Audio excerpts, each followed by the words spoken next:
All right, let's talk about Google Ads in 2024 because I generated millions of dollars for my clients, and trust me, I saw it all. Some things that worked ridiculously well and some things that made me want to throw my laptop out the window. One of the biggest mistakes I saw is way too many people with small budgets are using broad match keywords and then they wonder why their conversion rate is awful. So today, I'm gonna break down exactly what I saw that is killing Google Ads campaigns in all of 2024 and how you can fix it. So all the time, let's say someone goes, oh, I sell protein powder, so let's bid on protein. That makes sense, right? No, unfortunately, it does not make sense. Because when you bid on a broad match keyword for something like protein, Google is gonna show your ad to everyone from bodybuilders looking for whey isolate to vegans searching for plant-based options, all the way to someone who's trying to figure out how much protein is in a chicken breast. So no, it does not make sense. Because when you bid on a broad keyword for something like protein, Google is gonna show your ads to everyone from bodybuilders looking for whey isolate to vegans looking for,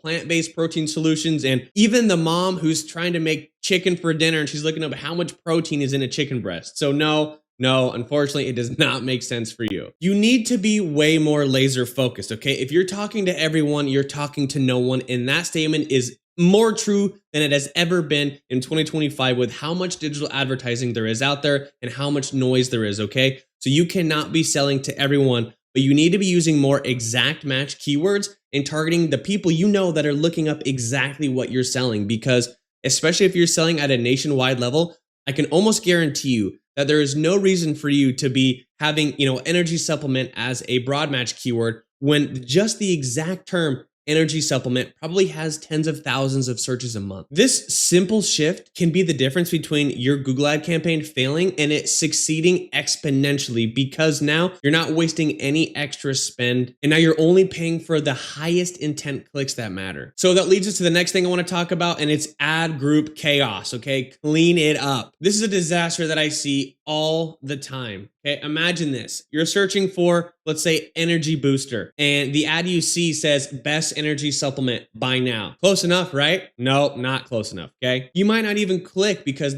quite literally not what you looked up. It's not the same thing at all. Or even worse, now this person clicks, they waste your money, and then they get to your landing page and they see that, oh, this is just a general energy supplement page. That isn't anything specific about energy booster, which is what I looked up because that's what I'm wanting to buy. Now you're confused. You're like, this isn't what I want. You click back and you go keep searching down the line, and congratulations, you just wasted your money as a Google Ads advertiser. So do not lump too many keywords into one ad group. Your ad copy is not going to be as relevant to what that user searched if you have different keywords for different types or different services or slightly different products, variations inside the same ad group. So what's the solution, you might be asking? And it's my most favorite thing to say in this year so far of 2025 is hyper-segmentation is going to be the thing that separates the losing Google ad accounts from the winning Google ad accounts, okay? So if you have an ad group that is only for energy boosters, you need to have keywords that are only energy booster related. And I mean, you can even have only a maximum of 5 keywords, seriously, or even 1.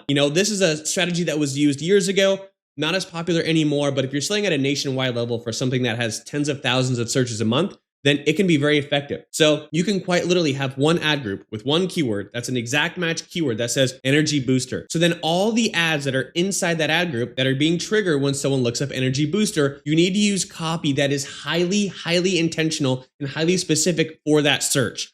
So do not give people best all natural organic energy supplement. That's not what they looked up. Give them energy booster related copy and make sure that your landing page reflects that. Also, this is going to help you win even more because now this is going to boost your quality score. This is going to lower your cost per conversion, and this is going to increase your conversion. So this isn't just, some strategy to do for fun, but this is going to have an effect on your entire Google ad campaign. Now, this kind of brings us into the next topic, which is going to be not hyper-segmentation, but hyper-personalization, okay? We just talked about how much noise there is out there, and I see way too many people, when they advertise, they're using copy that's just so generic, okay? So back to the same example, energy booster. Buy energy booster here. That absolutely sucks. You're not getting anyone's click. So let's kind of change up this scenario, okay? So let's say instead of best shoes for men, which is not gonna stand out, you wanna use something that says best running shoes for men over 50, dash, built for comfort and support, right? Or have, two headlines that you have them pinned. So the one where it says built for comfort and support is always gonna be second. And you have the first one that's always for,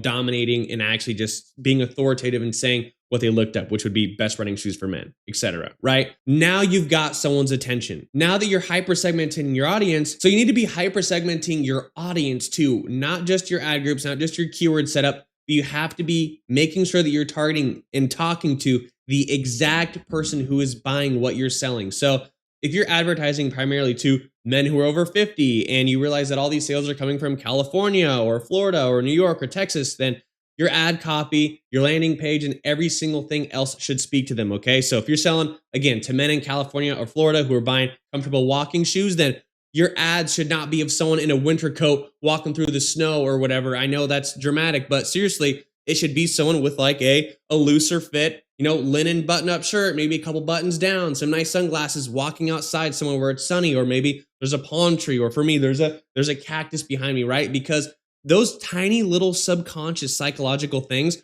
are going to immediately associate that potential buyer with what you're selling, and it's going to speak to them subconsciously, and they're going to say, oh, this is for me, or oh, this is for people like me. This is exactly what I am looking for, okay? Again, do not sell to everyone, but sell to this exact person and hyper-focus everything around that. I quite literally did this exact thing, and I know I keep mentioning the energy booster and energy supplement because I did this for a client very recently. We had a very good landing page, but I realized every single click was coming from a man who was over 45 years old, and it shocked me. I did not expect that at all. So we had two options. We are either like, well, this is weird and this shouldn't be happening. Let's just keep plugging away, or we take the data and we interpret it correctly, which is what a good Google Ads advertiser does. So we changed the landing page immediately. I changed all the copy immediately. I changed all the images immediately. And I wanted this page now to cater to men who are over 55. I don't want them to be going onto a page and seeing some supplement that's going to jack you up and give you all this energy and it's for people hitting the gym. It's this. No.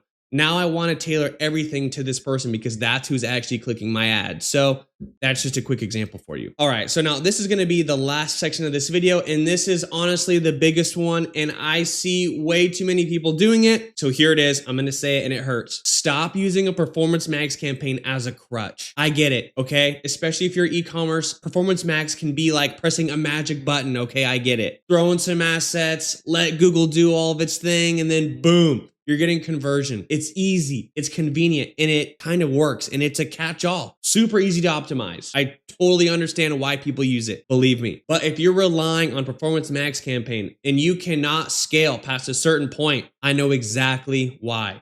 PMax gives you extremely limited data and very, very, very minimal control. It does not let you fine-tune your campaigns like you can with a search campaign, a display campaign, a video campaign, or a standard shopping campaign. Okay, this is like trying to use training wheels on a bike race, okay? You just can't do it. But when you take the time and you master a standard shopping campaign, a standard search, or a standard video campaign, then you go into Performance Max, you are going to have infinitely more data that's going to help you scale, okay? Because in PMax, you can't see the age, any demographics. You can't see that the household, income threshold level. You can't see the gender. You don't know anything. You don't know how long someone watched the video for. You don't know what headline they clicked on. You don't know what they searched on Google to find you. You don't know what YouTube video they were watching when they saw yours and then they clicked on that, okay? You have no data, and without data, you cannot scale effectively. So I know it's going to hurt at the start to try and master these campaigns because yes, you will see results slightly slower if you don't know 100% of what you're doing, which I totally get. You will see less results at the very start because now you're only fine-tuning one avenue or one channel or one ad placement like a search campaign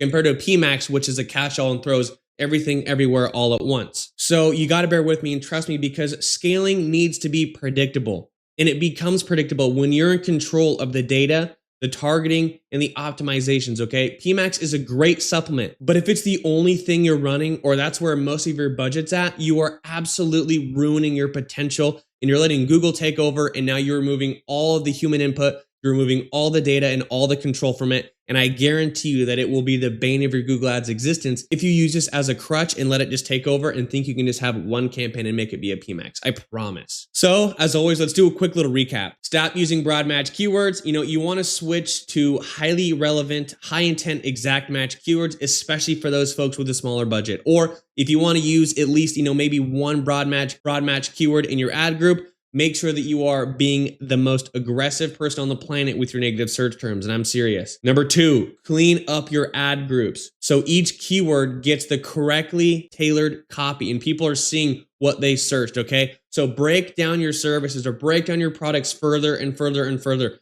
Stop having ad copy that speaks to multiple different types of searches and types of people, okay? Break them down, clean them up. Number 3, get serious about hyper-segmenting your audience and personalizing your messaging. So kind of what I mentioned a little bit with the ad group, but now instead of just, hyper-segmenting your ad groups and your products and services, now you have to hyper-segment the people that you're targeting and tailor every single thing to that person. Kind of like the energy booster example I gave when I realized that, everyone searching for our product is men over 55. I changed everything right away because that's who we have to tailor this to now. So keep that in mind. Number 4, do not rely on PMAX campaign to scale your company or use it as a crutch. You have to master the fundamentals and make sure that you're interpreting data correctly and make sure that you're even getting data because PMAX doesn't give you any data. And you want to make sure that you have all the control to press all these individual levers that are overall going to help you crack the Google Ads code. So if you actually implement all these, your Google Ads performance is going to change dramatically. And if you're like, Johnny, holy smokes,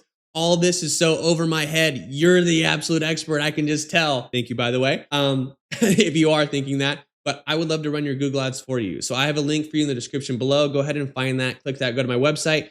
And if you fill out my contact form, and if I am not sleeping, I will call you back within 5 minutes. I guarantee it. Also, if you're like, John, we've got a Google Ad account running. It's doing okay, but it needs some work. I would love to audit it for you for free. I also have some other, learning/guide/course free PDFs that you can download from my website. Those are in the description too. And again, as always, if you have any questions or comments, let me know down below and I will talk to you guys very soon.